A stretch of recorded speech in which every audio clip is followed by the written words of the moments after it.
Tonight, firefighters continue to face an uphill battle as fast-moving wildfires threaten homes across Washington. With about 110,000 acres now burning across the state, multiple evacuation orders remain in place tonight. Thanks so much for joining us for your King 5 News at 10. I'm Madeline Carter. The Northwest Coordination Center is now tracking 39 wildfires burning throughout the state, including a handful of large fires. One of them is the Kaiser Canyon fire. That one is on the Colville Reservation.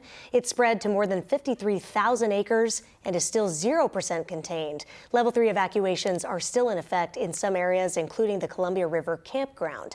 The Lions Ferry fire, that one is burning in Whitman County. It's over 34,000 acres tonight. The fire started on Thursday. Right now, containment is at 28% with level 1 and 2 evacuations in place.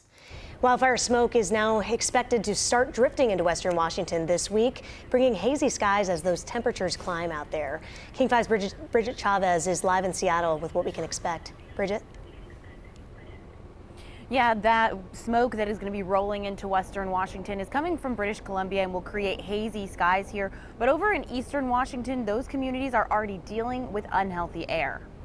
The haze is heading west. Smoke from wildfires burning in Canada will arrive in western Washington this week, just as temperatures climb into the 80s and even the 90s in some areas starting Tuesday.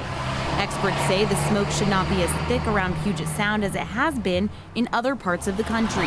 More than 100 million people across the Midwest, Northeast, and Mid-Atlantic are under air quality alerts. There's a lot of smoke in the air. We can't launch. And then if we can launch with smoke in the air, it's hard to see the fire.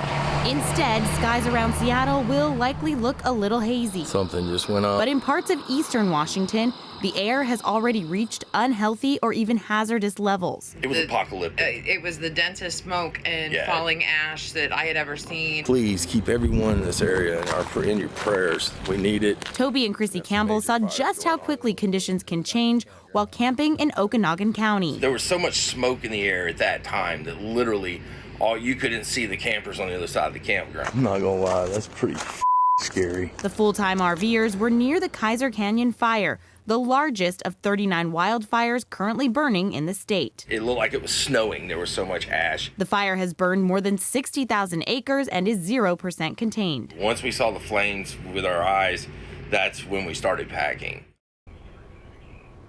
And conditions could begin to change later on this week when cooler temperatures move back into our area starting on Thursday. Reporting live in Seattle, Bridget Chavez, King 5 News.